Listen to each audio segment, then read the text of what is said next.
Somewhere far from civilization, deep inside a forest that the world had forgotten, something was waiting, something that had been silent for over 50 years.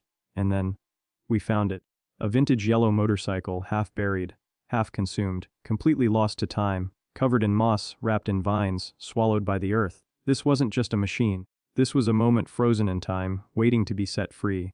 The paint had faded to almost nothing. Rust had eaten through every surface. The leather seat had long since turned to dust, and the wooden spoke wheels, cracked, rotted, collapsed. 50 years of silence had taken everything. When our team of experts laid eyes on it for the first time, nobody spoke, because what stood before them wasn't just damage, it was history, buried, forgotten, but still here. Every detail was documented, every scar, every crack, the corroded brass, the seized engine, the collapsed frame, and yet, beneath all of it, you could still feel that this machine had a soul. The team made a decision. This forest would not keep it. This motorcycle would ride again. The next morning, the machines moved in. Recovery trucks, industrial winches, chainsaw crews. The forest had held this motorcycle for 50 years. But today, that was about to change. Every piece of equipment was checked. Twice. Because this was not just a recovery operation.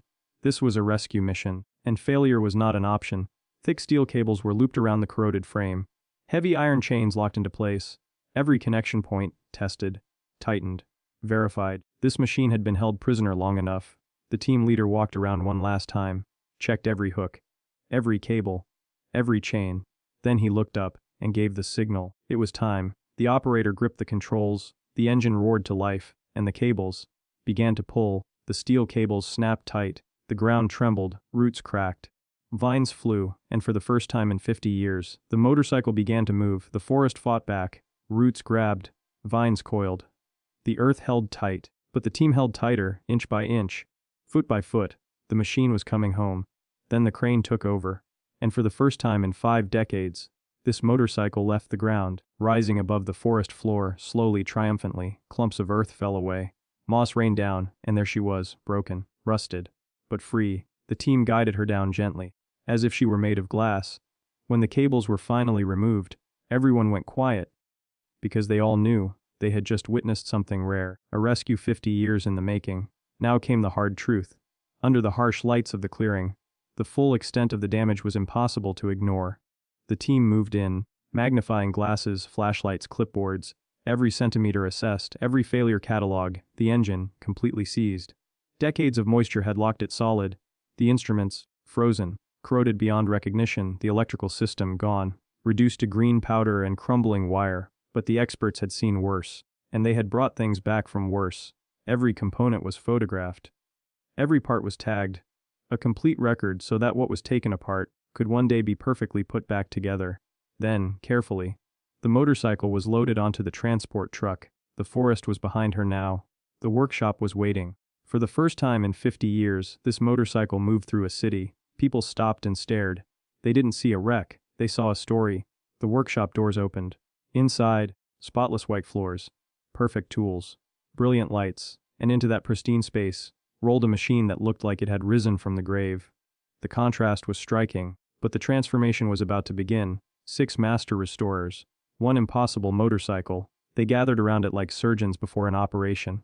The plan was clear. The work would be unforgiving, and so it began bolt by bolt, panel by panel, every piece removed with care. Tagged, photographed, stored. The engine came out, seized solid, heavy with decades of neglect. Industrial rust removal agents went to work on the body panels. The corrosion bubbled and dissolved. Underneath, raw steel, damaged, but workable. Angle grinders screamed.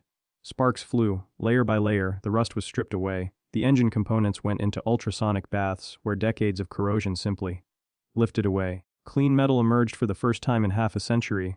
Welders sealed every rust hole, every crack, every weakness. Gray epoxy primer coated the bare metal, a new layer of protection, and then the rebuilt engine was lowered back into the clean frame, the same machine.